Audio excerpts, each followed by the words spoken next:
করার জন্য কেন উঠে পড়ে লাগছে। 22 তারিখে দেখবেন আপনারা সিলেট থেকে নির্বাচনী প্রচারণা করার উদ্বোধন ঘোষণা করার তারিখ শিডিউল ঘোষণা করছে একটা রাজনৈতিক দলের প্রধান নেতা। এ কারণে শাহজালাল বিজ্ঞান প্রযুক্তিতে একদিন আগে এই নির্বাচনে পরাজয়কে তারা তাদের প্রেস্টিজিয়াস ইস্যু হিসেবে নিয়েছে। এই ইস্যুকে কেন্দ্র করে তারা এই নির্বাচন বানচালের জন্য তাদের আইনজীবী দিয়ে পরিকল্পিতভাবে কোর্টকে ব্যবহার করে তার অঙ্গ সংগঠন ছাত্রদলকে দিয়ে নির্বাচন কমিশনের সামনে গতকাল থেকে ঘেরাও করে তারা এই কর্মসূচিগুলো ঘোষণা করছে। এর একটা ইন্টেনশন তো আছেই। ছাত্র সংসদ নির্বাচনগুলো যদি প্রভাব নাই ফেলতো তাহলে এই নির্বাচন নিয়ে তাদের এত ভয় কিসের। আমরা বলতে চাই এগুলো আমরা কোনো জবাব দিব না, তবে সময় হচ্ছে সব কিছু বলে দেবে। ইয়াং জেনারেশন এখন আর ঘুমিয়ে থাকে না, তারা সব কিছু দেখছে, তারা সামনে সময় অনুযায়ী তাদের জবাবটা তারা ইনশাল্লাহ দিয়ে দেবে ইনশাল্লাহ। আর একটা বিষয় আমি একটু বলতে চাই যে আপনারা দেখবেন দ্বৈত নাগরিকত্ব নিয়ে গতকাল শুনানি হচ্ছে নির্বাচন কমিশনে, এবং যারা ঋণ খেলাপি আমাদের দেশে প্রায় 6 লক্ষ কোটি টাকার অধিক ঋণ খেলাপির পরিমাণ। আর এই ঋণ খেলাপি করেছিল আওয়ামী ফ্যাসিবাদ, তার সাথে মিলেমিশে ছিল বিএনপি নেতাকর্মীরা। এখন তা প্রকাশ পাচ্ছে ঋণ খেলাপির কারণে তাদের যখন মানে নাগরিক এই নির্বাচনের প্রার্থিতা বাতিল হয়ে যাচ্ছে, প্রায় 21 জনের ঋণ খেলাপি এবং দ্বৈত নাগরিকত্বের কারণে সম্ভবত শুনানি হওয়ার কারণে তারা ছাত্রদল নির্বাচন কমিশনে তারা অবস্থান নিয়েছে এবং কোর্টকে ব্যবহার করে সাকসু ইস্যুকে সামনে নিয়ে এসে জাতির দৃষ্টিকে অন্যদিকে ফেরানোর জন্য তারা এই কাজটা করছে। এই চক্রান্তে তারা মেতে উঠেছে যাতে মিডিয়া এবং সব কিছু ওদিকে থাকে এবং তারা তাদের এই কার্যক্রমগুলো অবাধে তারা করতে পারে। এই একটা চক্রান্তে তারা মেতে উঠেছে, সাকসুকে তারা একটা উসিলা হিসেবে গ্রহণ করেছে। তা না হলে ছাত্র দলের যে প্যানেল শাহজালাল বিজ্ঞান প্রযুক্তি বিশ্ববিদ্যালয়ে দেওয়া হয়েছে, তারা সাকসু নির্বাচন চায় আর ঢাকায় বসে এই নির্বাচন বানচালের জন্য ষড়যন্ত্র করছে কোন কারণে, এটা মানুষ এখন আর বুঝতে তাদের বাকি নাই। মানুষ সবই বুঝতে পারছে এবং এই প্রজন্ম তাদের জবাব দেওয়ার জন্য প্রস্তুত আছে। তো সবাইকে ধন্যবাদ জানাচ্ছি। আসসালামু আলাইকুম রহমতুল্লাহ।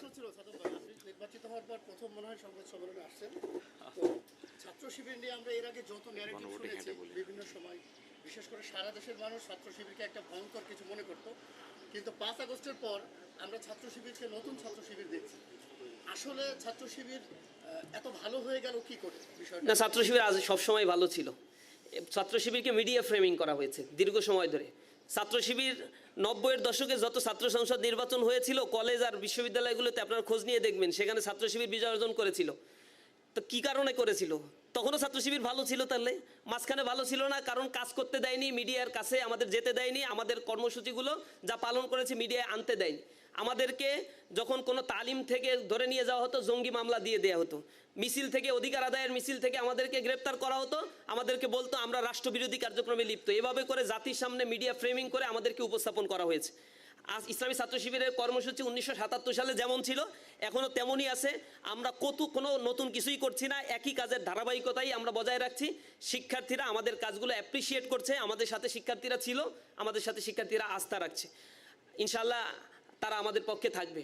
আর একটা বিষয় হচ্ছে ইসলামী ছাত্র শিবির আগামীতে গণভোট যেটা অনুষ্ঠিত হতে যাচ্ছে তার পক্ষে দেশব্যাপী ক্যাম্পেইনে সক্রিয় ভূমিকাও পালন করবে। শিক্ষার্থীদের সাথে নিয়েই বাংলাদেশের প্রত্যন্ত উপজেলা পর্যন্ত গ্রাম পর্যায় পর্যন্ত আমরা হ্যাঁ ভোটের পক্ষে ক্যাম্পেইন পরিচালনা করব শিক্ষার্থীদের সাথে নিয়ে। আপনারা দেখতে পাবেন ইসলামী ছাত্র শিবিরকে শিক্ষার্থীরা কত বেশি পছন্দ করে, ছাত্র শিবিরের সাথে শিক্ষার্থীরা কিভাবে থেকে কার্যক্রমে অংশগ্রহণ করছে।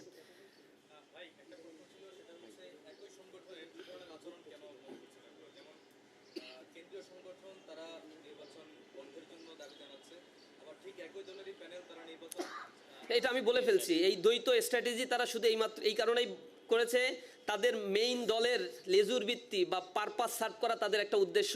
তাদের দলের অনেক হাইওয়েট নেতা যাদের দ্বৈত নাগরিকত্বের কারণে নির্বাচন করতে পারছে না, তার শুনানি চলছে।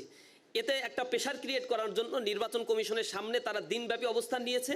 আজকেও কিছু শুনানি আছে, এই কারণে আজকেও তারা এখানে অবস্থান নেবে। আর মিডিয়ার দৃষ্টি ফেরানোর জন্য তারা সাকসুই নির্বাচনকে ইস্যু করেছে, এটা জাতীয় ইস্যু বানানোর চেষ্টা করছে। কোর্টে তাদের পরিকল্পিত রিট তারা দায়ের করেছে যাতে নির্বাচন বানচাল করে এবং রাস্তায় ছাত্ররা নামে, পুরা মিডিয়া হাইপটা যেন সেদিকে থাকে। আর ওদিকে তাদের যে দ্বৈত নাগরিকত্ব এবং ঋণ খেলাপির কারণে যাদের প্রার্থিতা বাতিল হয়েছে সেগুলো যেন অনায়াসে তারা প্রেশার ক্রিয়েট করে ফিরিয়ে নিয়ে আসতে পারে। এই চক্রান্তেই তারা ডাবল স্ট্যান্ডার্ড গেম খেলছে। তারা লোকাল লেভেলের ছাত্র সংসদ নির্বাচনে শাকসুর অবস্থান কখনোই বিশ্লেষণে নেয় নাই, ওইখানে কোনো ধরনের থ্রেট আছে কিনা তা কখনো বিবেচনা করে নাই, প্রশাসনের অবস্থান কি তা বিবেচনা করে নাই, তারা তাদের প্যানেলের সাথেও বিন্দুমাত্র আলোচনা করেনি।